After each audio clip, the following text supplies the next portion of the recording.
पिता गुरुदेव भगवान की जय। बोल दे वृंदावन बिहारी लाल की जय। गैया के चरैया मन मोहनाय वो बंसी के बजैया मन मोहनायना गैया की चरैया मन मोहनाया बंसी के बजैया मन मोहनायना गैया के चरैया मन मोहनाय वो बंसी के बजैया मन मोहनायना हाँ गैया के चरैया मन मोहनाय वो बंसी के बजैया मन मोहनायना गैया के चरैया मन मोहनाय वो बंसी के बजैया मन मोहनायना गैया के चरैया मन मोहनाया बंसी के बजैया मन मोहनायना गैया के चरैया मन मोहनाय वो रहस रचैया मन मोहनायना हाँ राहत के रचैया मन मोहनाया वो नाग के नथैया मन मोहनायना कैसे ये राजा जबत खावे ना गैया के चरैया मन मोहनायना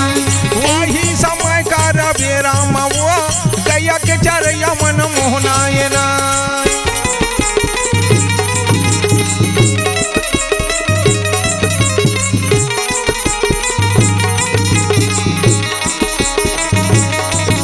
चरैया मन मोहनाय वो बंसी के बजैया मन मोहनायना राहस के रचैया मन मोहनाया नाग के नथैया मन मोहनायना रागी महाराज हो जानत हस ना कौन से कथा ला कहा सुतेला कौन सा कथल कहत रहे वो राजा परीक्षित की कथा बिसराय नहीं फिर कौन से कथा कहा ओहो हाँ हाँ हाँ ये धान आगे बढ़ावत हो रागी महाराज अच्छा बोल दे वृंदावन बिहारी लाल की जय हो ये डहन रागी जय हो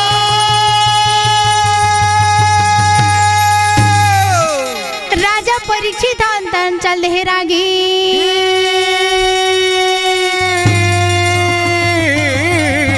तो ये डहल जतका मुनि मन है तौन अपन गुरुदेव के पास में आवत है रागी वाह भाई समय ऋषि के जतका छान चेला ऋष रागी महाराज अच्छा जतका ओकर शिष्य मन रही से हो ते मन होकर आगे रागी महाराज आहा अब आइस ना तो देखे है हाँ हाँ कि समय ऋषि के ओकर गला में एक मरहा सांप लड़ा सांप हा लपेटे है राजा जावत है हो ऐसा दुष्कर्म करके वो राजा जावत है जावत है हमार गुरुदेव के अपमान करके हो जावत है हो ये बात ला ओकर बेटा ला बताले लागी जरूरी है एकर बेटा ला बताना जरूरी है ना हाँ बिल्कुल भाई ओकर बेटा कौन रागी महाराज अब मैं होच कहो या महतारी कौन हरत बताती हैं समय ऋषि के बेटा अच्छा श्रृंगी ऋषि के पास में भैया हो जा करके रागी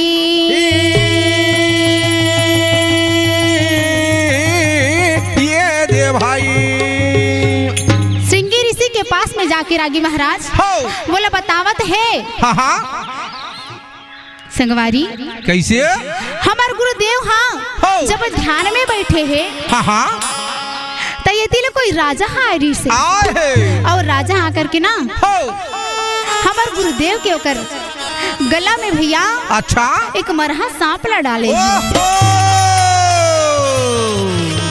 और राजा ला तो हमन नहीं जाना रागी महाराज जय हो अतका बात ले जिसे बोला थे रागी महाराज हाँ हाँ कथे कैसे जी ही तरिया में नहात रहा श्रृंगी ऋषि हाँ हो वही तरिया ले देके का कथे काकत है वो तरिया के जल्ला लेके कथे रागी महाराज हाँ हाँ कि ऐसा न राजा हो ऐसा न राजा कौन हरे कौन हरे जिन हाँ हो हमार गुरुदेव यानी मोर पिताजी के अपमान करे है करे है वो जल्ला लेके कथे हो जब क्रोधित हो के सब देवा न लागे भाई जब क्रोधित हो के सब देवा न लागे भाई क्रोध में आके रागी महाराज हो श्रृंगी ऋषि कथे कैसे कैसन राजा हो जिन मोर पिताजी के अपमान करे है करे है कहो नहीं जानत है हो कि मोर पिताजी ध्यान में बैठे हैं बैठे है एक राजा हो कैसे दुष्कर्म करे थे हाँ हाँ वो राजा ला तो दंड मिलना चाहिए ना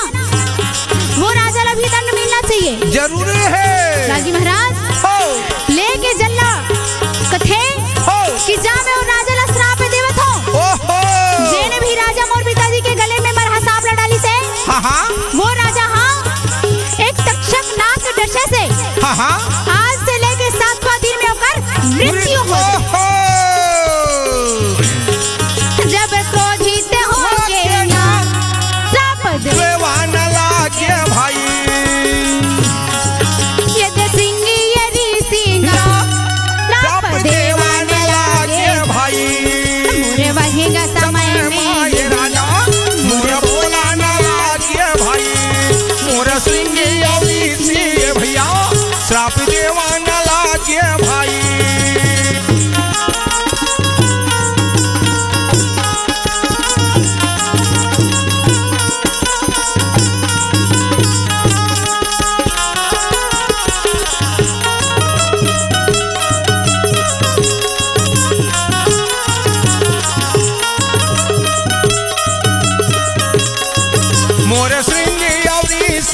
भैया श्राप देवा न लागे भाई ये देवाही का समय माँ ये राजा श्राप देवा न लागे भाई ये डहन रागी ये डान के बाद तो डहरागी महाराज हो कथे और तरिया के जल हाथ में धर के कथे कैसे कि जा मैं और राजा ला श्राप देवत हूं। ओहो के बाटल दे थे बेटी काला शराब कथस का वो शराब कथस रागी महाराज ते कौन से शराब की बात करत हस?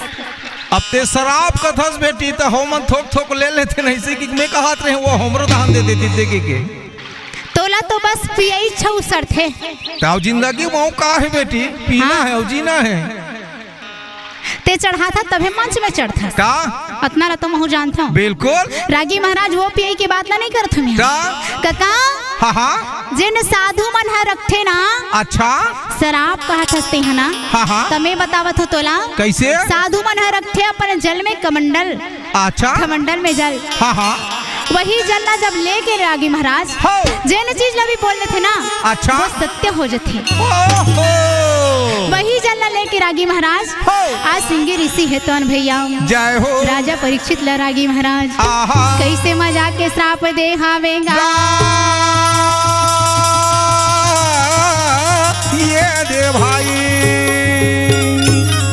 रागी महाराज हो उसका बात लगे कि रागी महाराज अच्छा जब चले की तैयारी ये भैया मोर कारण लागे भाई जब चले की तैयारी ये राजा मोर कारण लागे भाई ये दे श्रृंगी ये ऋषियाँ ये भैया रागी मोर कारण लागे भाई ये दे श्रृंगी ये ऋषियाँ ये रागी मोर चालन लागे भाई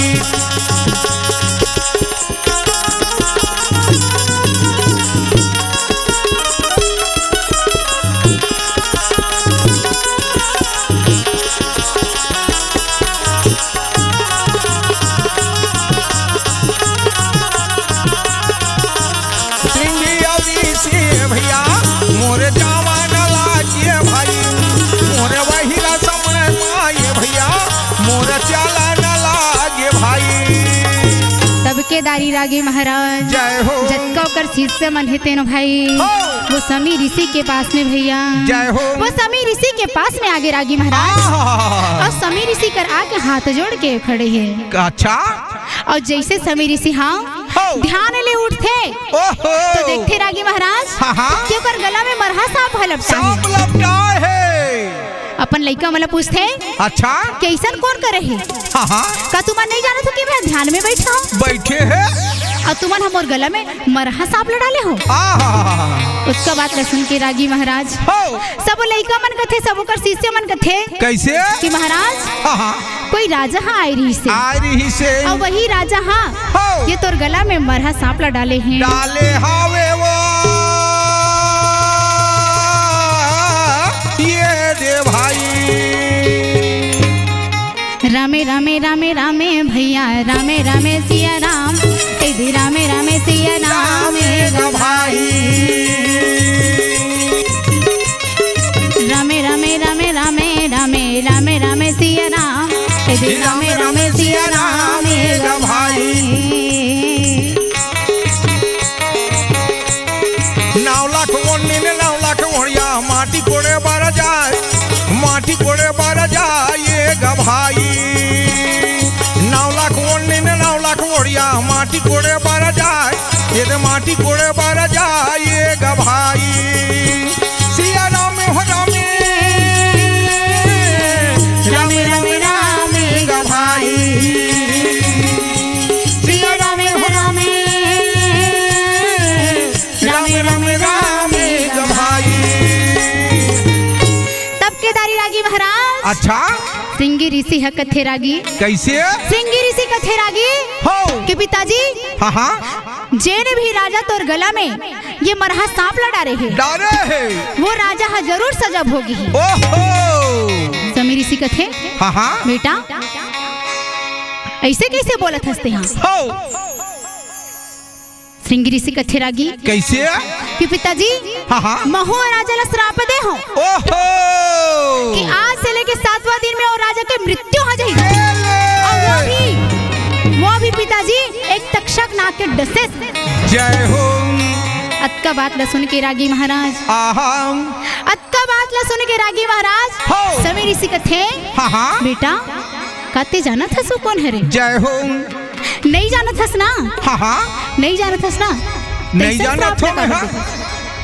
ऐसा श्राप लगा बढ़ दे देस्ता बेटा जब ते नहीं जाना थस ता। का करबे पिताजी, क्रोध में आके तोर मोह में फंस के क्रोध है जब मोर नी समलिस ना तो ये हृदय से रूपी से ये जबान में कहना चाहिए क्रोध प्रबल होके निकल गए पिताजी। क्रोध होके निकल गए? हाँ। जब मोर शरीर में डाली से मोर गला में डाली से तो मैं कुछ नहीं बोला था। तब मैं तोर बेटा नहीं होगा। देख बेटा हाँ। मैं तो समझत हूँ तो लभी दुख पहुंची सोई, लेकिन बिना विचारे कुछ नहीं करना चाहिए बेटा। सही कहा था पिताजी, बिना विचारे जो करे सो पाछे पछताए।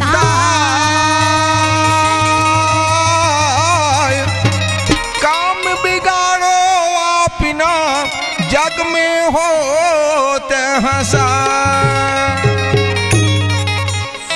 बिना विचार कैसे करबे कामला? हाँ तो तोर काम हा का बनही? कैसे बस ते जग में हासी काबिल के बन जबे, हासी पवित्रता के काबिल बन। बिल्कुल। अब ऐसा गलती करे इसने? हाँ अतका बात ला बोल के रागी महाराज हो। मुरे ध्यान लगा के बैठ गए। जय हो। ध्यान ला कैसे लगावन लागे भाई,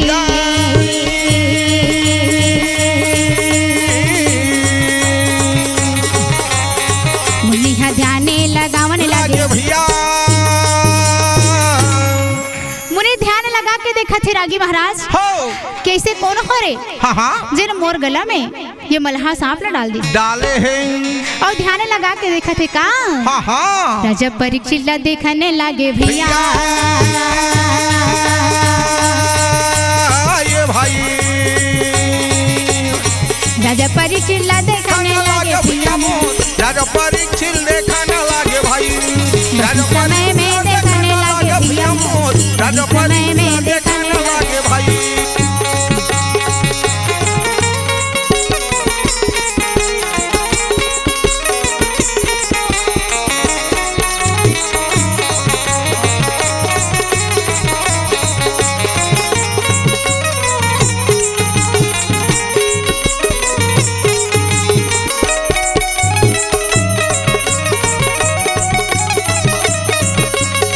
राजा परीक्षित देखने लागे भैया मोर। राजा कैसे देखने लागे भाई। भाई कैसे देखने लागे भैया। कैसे कमुनी सोचने लागे भाई। तब के दारी रागी महाराज जय हो। मुनि है तो रागी ध्यान ला लगा के भैया। हाँ कैसे राजा परीक्षित ला देखा थावेगा। ये रे भाई राजा परीक्षित ला देख गए रागी महाराज और कथे कि बेटा ते ऐसन धर्मात्मा ला, ऐसन बड़े योद्धा ला, ऐसन बड़े पराक्रमी ला ते श्राप दे हस। श्राप दे हस लाला। ते जाना थस बेटा राजा परीक्षित कौन है रे? वो पांडव के वंशज है रे। वो कन्हैया के गोदी में खिलैया ले कह रे। वो अर्जुन के पौत्र है रे। का कर डारे भैया मोर।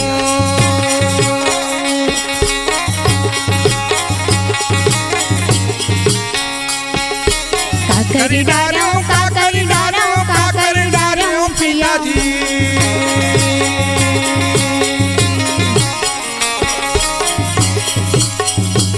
ये क्रोध में आके का मैं साफ भाई।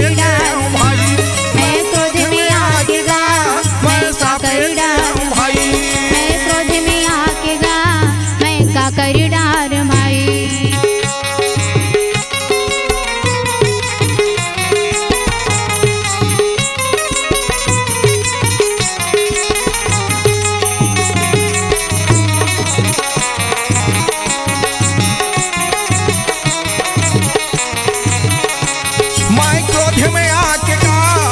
श्राप दे भाई। मैं क्रोध में आके का बोला श्राप दे भाई।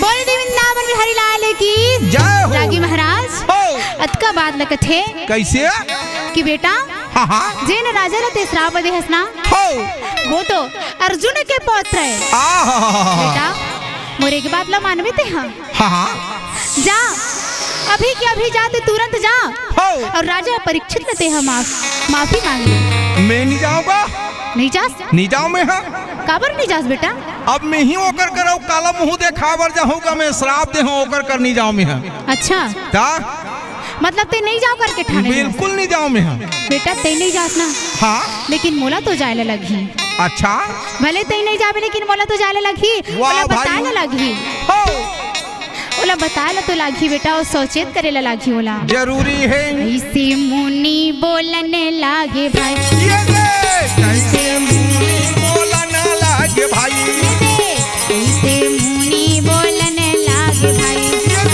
कैसे मुनि बोलने लागे भाई अतका बात ला रागी अच्छा अतका बात ला बोल के रागी महाराज हो कथे कि ते नहीं जासना बेटा हाँ लेकिन मोला जाए लगी वाह भैया राजा परीक्षित के रहते हुए ये कलयुग नहीं आवत रही से हाँ और एक तोर गलती के कारण हो एक तोर गलती के कारण वो राजा ला मृत्युदंड दे मृत्युदंड होई जेन राजा जन पांडव के वंशज हरे हो और राजा लते श्राप दे बेटा हाँ ऐसन का कर दरे वो जानबूझ के नहीं करे हो ओकर ऊपर तो कलयुग हा सवार समार है तभी वो ये गलती ल करे है लेकिन ते तो जाना था सब जानबूझ के ते गलती करे है जय हो ते भले मजा लेकिन मोला जाने लगी वाह भैया जावने लागे जावन लागे भाई जावन लागे जावन लागे भाई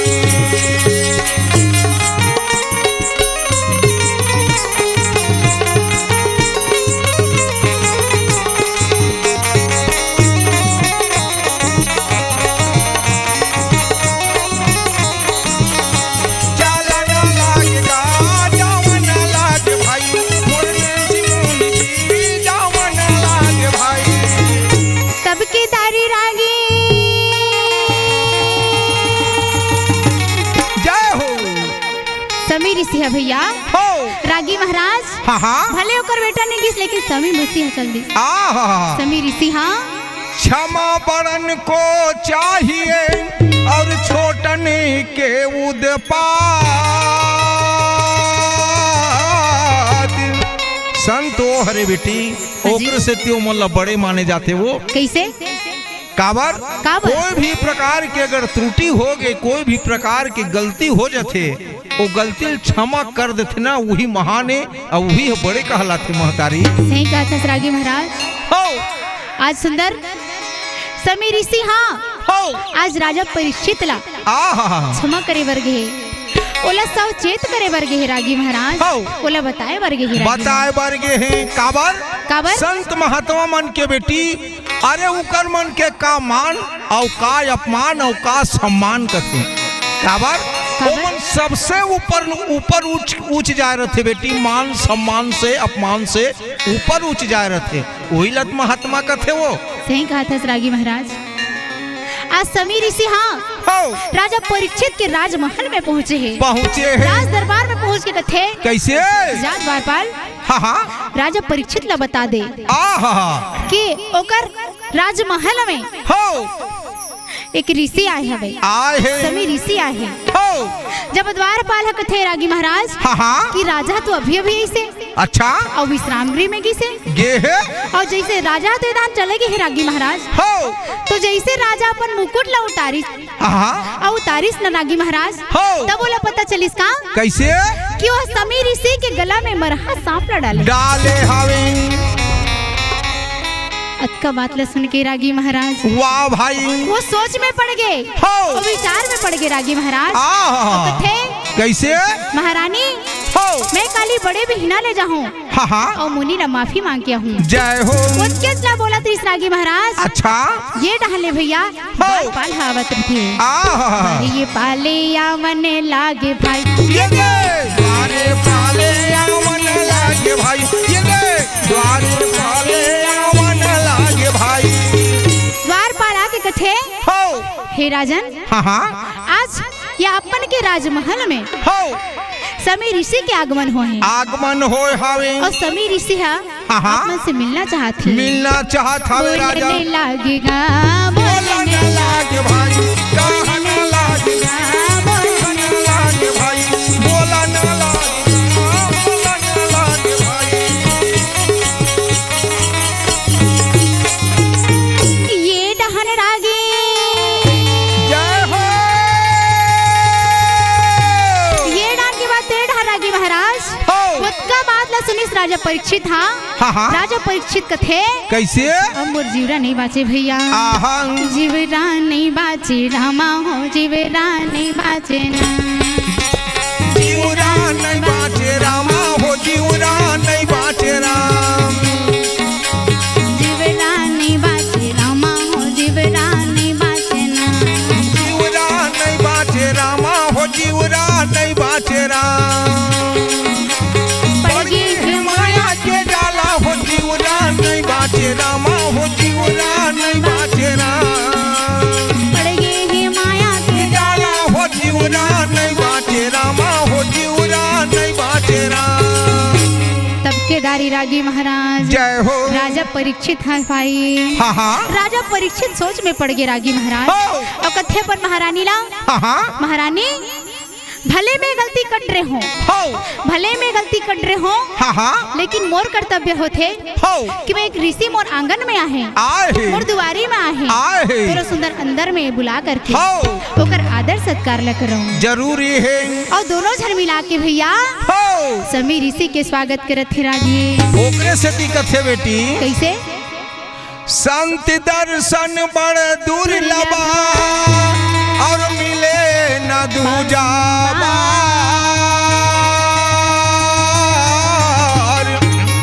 अरे पाका फल भुइया गिरे और बहुरी न उपजेला।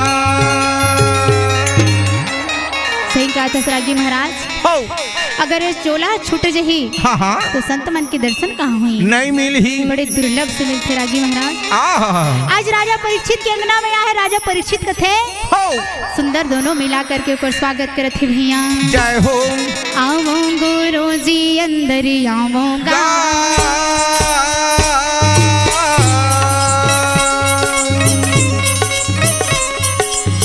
आवो गुरु जी अंदर गालगा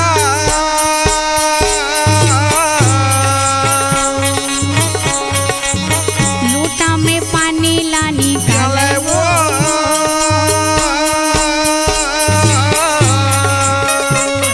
सुंदर मजाक के बलावत रागी महाराज बला करके लोटा में पानी ला दे भैया। सुंदरी आसन माँ बैठा रहेगा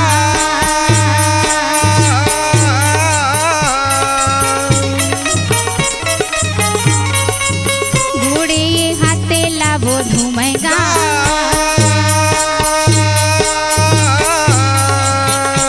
सुंदर आसन में बैठा दी रागी महाराज।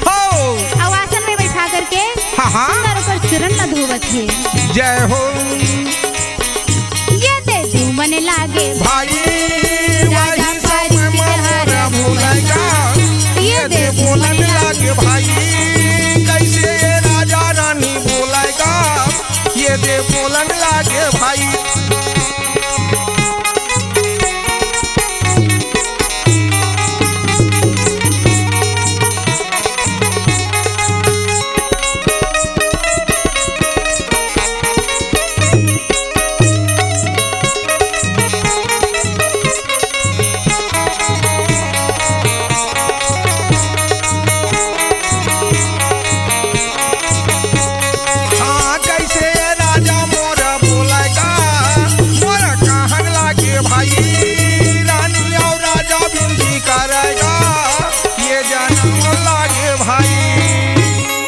रागी महाराज राजा परीक्षित सुंदर ओकर स्वागत सत्कार ल करी से अपन महारानी के संग में भैया समी मुनि ला भैया आसन में बैठाड़ दी। अच्छा ओकर गोड़ हाथ ला धो दी, सुंदर भोजन प्रसादी ला देवत है। उतना ला पा करके रागी महाराज सुंदर रागी राजा परीक्षित कथे भैया कैसे माफ करो गुरु मोला माफ करो भाई,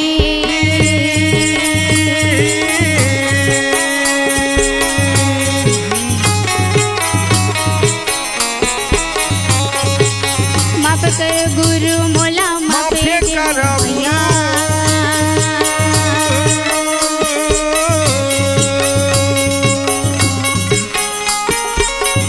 गुरुदेव मैं बहुत बड़े गलती करे हूँ। हाँ तो ऊपर मरहा सांप न डाले हूँ। आज ते मोला जितना भी बड़े दंड देवे मैं वो दंडला स्वीकारे पर तैयार हूँ। जय हो। हे मुनिवर मैं जानबूझ के नहीं करे हूँ। हाँ मैं अनजाने में करे हूँ। अब और गलती के क्षमा चाहत हूँ। जय हो। कैसे के मुने ला बोलने लगे भैया।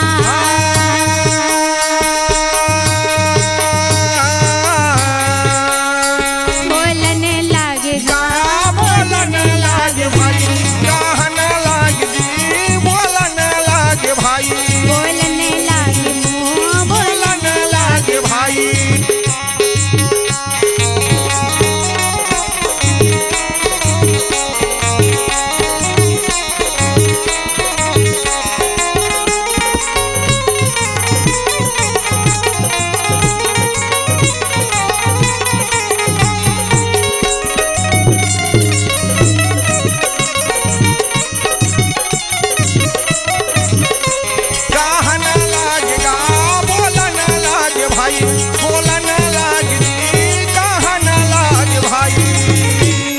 बात ल रागी महाराज। जय हो। अत्केज बात ल सुने के कथे हो।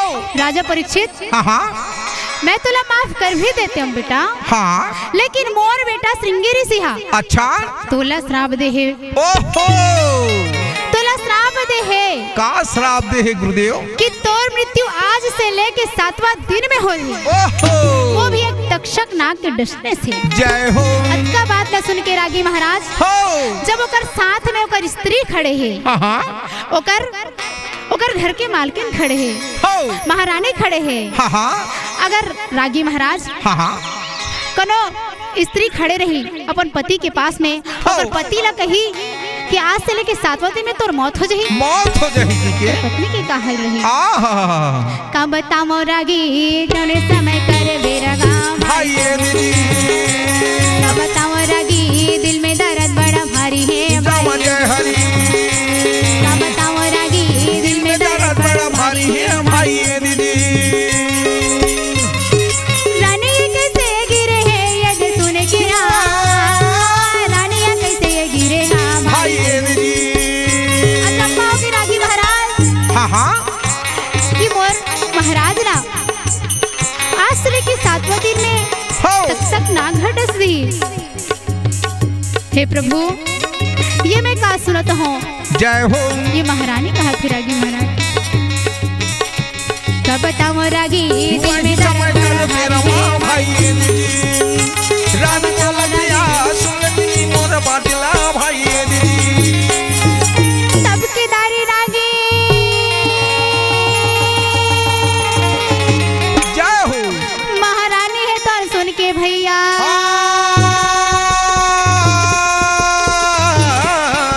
कैसे होकर मूर्छित हो गए रागी। जय हो। महारानी अतके बात ला सुन के रागी महाराज मूर्छित हो गए बेहोश हो गए। रानी ला सब झन धर के ले गए थे भैया। वाह भाई। ये हाथ जोड़ के परीक्षित कथे हाँ कि हे मुनिवर मैं गलती ला करे बर तो कर रहे हो। हाँ मोला श्राप तो मिल गए लेकिन एकर कोई उपाय तो बता दे। कोई प्रायश्चित करे के मोला समय मिलना चाहिए। हे गुरुदेव हाँ बोला कोई तो रास्ता बता दो। समी मुनि कथे रागी कैसे कि तेहा तोर गुरुदेव के पास में जावे और से ते उपाय मांग दे। जय हो।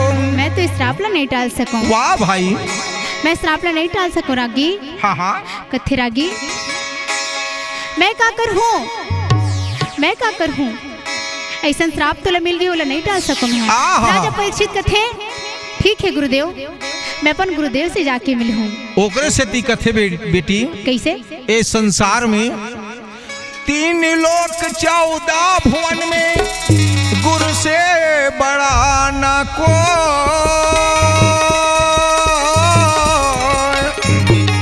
करता करे सो ना डरे और गुरु करे से हो।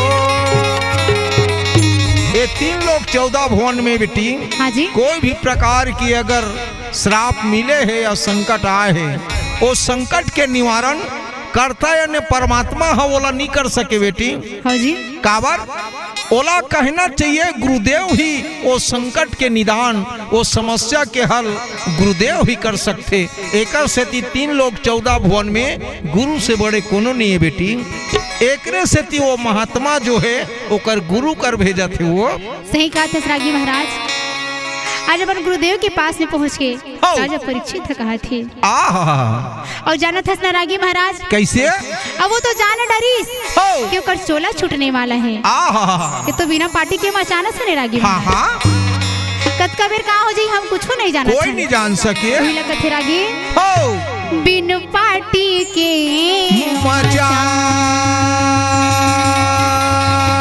स्वासा हवे कुछ समान,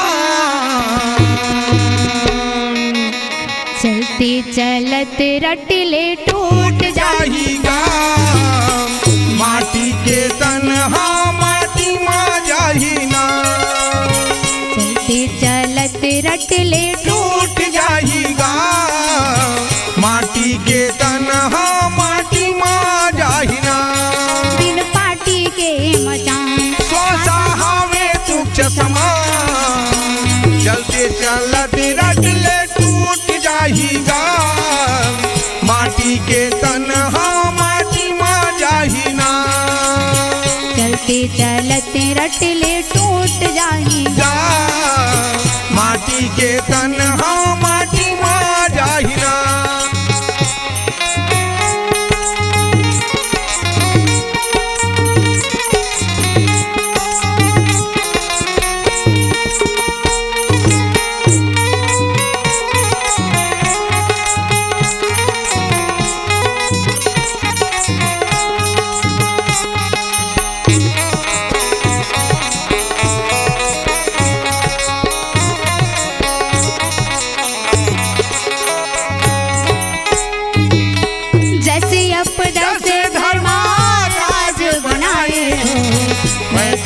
पार करे बर लक्ष्मी अगवाए, जैसे आप जैसे धर्माराज बनाए, वैतरणी पार करे बर लक्ष्मी अगवाए, यहाँ नैएगा मीता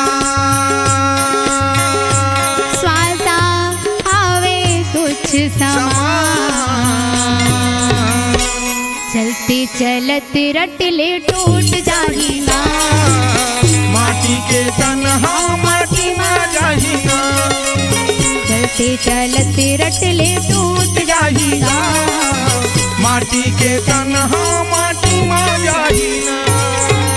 बोल वृंदावन बिहारी लाल की रागी महाराज। राजा परीक्षित है सुंदर अपन गुरुदेव के मुखाग्र में जय हो।